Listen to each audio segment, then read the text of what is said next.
Greetings. I hope everybody is doing okay. Now this is cool tugenda kulawo nyo. Eno nzikiriza tugitandikire mu vibe. Soka tudeke budaka katono tukomewo. Me want the DJ to put a little bit of this and a little bit of that. Listen me. Put someone in the microphone.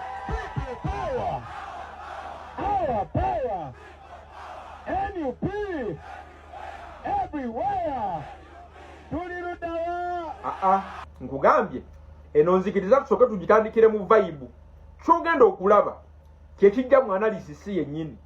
Eno nogenda kupeyinga mu attention katono. Soke tudeye budaka. Ani ali ku byuma njaga otereze microphone njaga n'abali eri babere nga bampulira bulungi nnyo. Nyo teka mu table. Yo. Me want the DJ to put a little bit of this and a little bit of that. Listen me. Put someone in the microphone. Power. Tandike analysis. Olaba kyova okulaba. Atalowooza. Ngamba munnabya bufuzi yagwa. Atatesitinga nga kwagala kwa bannayuganda. Bwe yafunye omukisa oba wafuna omukisa okwogerako ekyo kyova okulaba. Agamba nti His Excellency yakoze kyatalina kukola mukadde ke yakikoleddemu.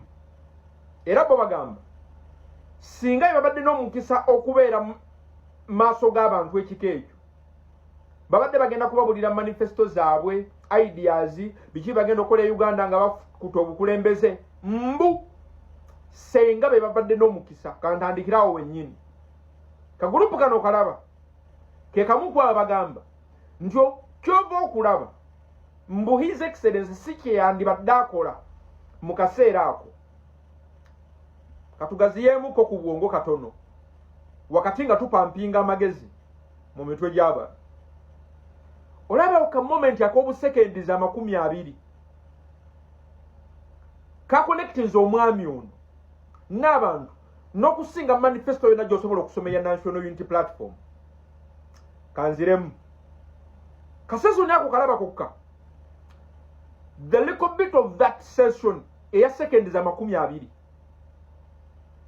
eyina abantu nkumuliitu ebudaka be yakonekitize ne His Excellency Robert Kyagulanyi Ssentamu nga manifesto yabadde genda kubabowa. Ono yategeera population bano gye batategeerangako bali mu mulembe mukyamu mu kaseera akakyamu we boogerera ebikyamu ate bo balowooza nti bye boogera bye bifiitinga mu budde mwe babyogerera. Weebuuzeemu abeetuwala nti bagezi lwaki si bagezi kimala kumatiza bantu kubeegattako? Njagala okyebuuzeemu abeetuwala nti bo bagezi lwaki si bagezi kimala kumatiza bantu kubeegattako bagoberere emabega waabwe? Lwaki olowooza n'okutuusa olunaku olwaleero bannayuganda bakyuzinga omuntu bano gwe batwala nti si mumanyi si muyigirize mu byabufuzi kimala bannayuganda basigala gwe bakyuzinga? Buuza kagurupu kano lwaki ko aketwala nti kakungu bayivu bamanyi tebaliba na sapoti y'abannayuganda mirembe na mirembe ate nga gwe bayisaamu amaaso bannayuganda gwe basigalanga gwe balabanga lyessuubi lyabwe lyokka erisigadde. Bino njagala bijjamu Katonda omanyi mugamanyo Katonda bino tebiri Katonda. This is reality we're living. Weebuuzeemu lwaki omuntu atwalibwa nti takwalifayinga bannayuganda tebo balaba yakwalifayinga abeetuwala nti we bakwalifayinga teri yadde abantu 40 okujjako nga bakubidde masimu abasobola okubawuliriza. Kola bwoti abeetuwala nti bamanyi bategekereyo olunaku obagatte mulengo babeeko ekitundu mwe bayita oyite omwami ono olaba ani alina maginenti y'abantu. Lwaki gwe yeetwala nti oli mugezi amagezi go tegasobola kukuyamba kugulira buwagizi mu bannayuganda? Gw'otwala nti si mugezi nga ggwe yayina kyonoonya mu bannayuganda. Olaba ka video we katandikidde bano kye batwala nti tekigwanira mu kaseera mwe yakikoledde kyekikyasinza okukonekitinga ne bannayuganda n'okusinga manifesto gy'osobola okubasomera. Mpulirizaamu alaba akatambi kano bw'obanga oli mugezigezi. Obadde okimanyi nti ebitundu 80 ku buli 100 eby'abannayuganda abaagala enkyukakyuka tebaagalira ddala kuwulira kikyogenda kubakolera. Kanziremu. Ebitundu 80 ku buli 100 eby'abannayuganda abaagala enkyukakyuka tebaagala kuwulira kikyogenda kubakolera, baagala kuwulira kintu ekyo. Museveni tumutwala tutya, tumutwala ddi. Ebisigadde byonna bakimanyi bisobola okutereera ng'ekizibu ekikulu kigenze. Bano balowooza mu mitwe gyabwe minene leetire girabika okuba nti mikalu. Mbwe ekyagaza ono oba ekibulako ono kyabulako kukola kugamba bannayuganda byagenda kubagamba. Omanyize lwaki sobola kwanjulira manifesto yaffe wano kutwala budde kugitematema? Ekyo si kyekizibu. Bye tugenda okukolera abantu si kyekizibu. Tetuli short of ideas, tetuli short of knowledge ku biki bye tulina kukola Uganda kukyuka.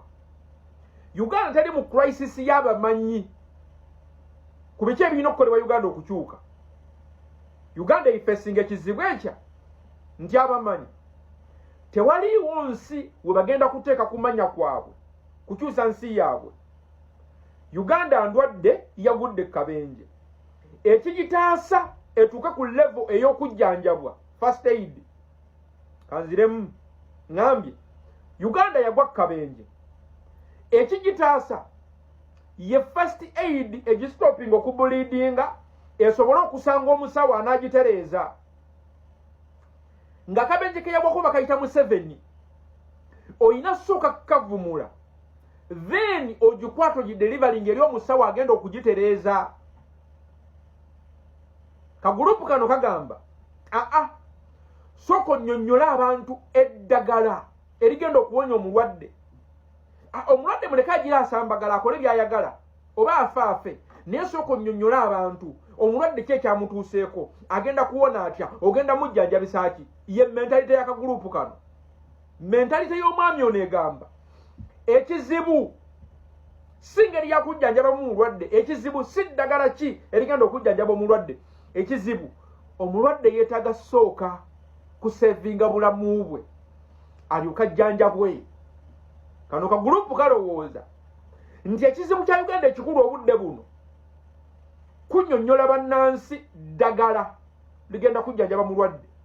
Ddagala kikaaki, ddagala ki, ewa bamujjanjaye batya. Ekyagaza omwami ono nti bannayuganda babuulira kituufu nti omulwadde okutuuka ku leve ey'okujjanjabwa tulina sooka taasa bulamu bwe. Otherwise bwe tunadda mu biki ebigenda okumujjanjaba ajjanjabiddwa atya tetujja kuba na muntu wa kujjanjaba. Tulina sooka savinga Uganda tulyoke tube ne Uganda ey'okuzimba. Otherwise bwe tutasooka kugitaasa akaseera ne katambula, akaseera kagenda tuuka nga tewali nsi yakutaasa yakuzimba, nga the country is in ruins. Obufunze kyenjagala oyigire mu vidiyo eno nti ebitundu 80 ku buli 100 y'abannayuganda tebeetaaga rubbishi w'oyo owa ideas ow'amagezi nti nze ndi mugezi bino bye byetaaga simanyanga reforms, simanyanga agendas, simanyanga articles. Oyo nonsense abantu bamukoowa.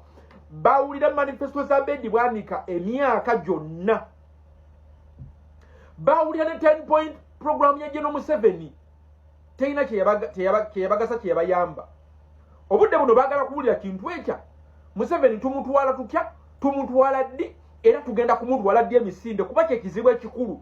Bakimanyi nti bw'osootinga ekizibu kye bayita kaguta bw'okivumula Uganda nyangu nnyo yakutereeza kuba basobola okugitereeza weebali, naye obudde buno amagezi gaabwe maggalire kubanga tebalina platform we basobola kuteekera ebyo bye bamanyi mu nkola Uganda okutereera. No wonder buno obulaba mpaka Magome tebugenda testinga ku mukwano gw'abannansi. President waffe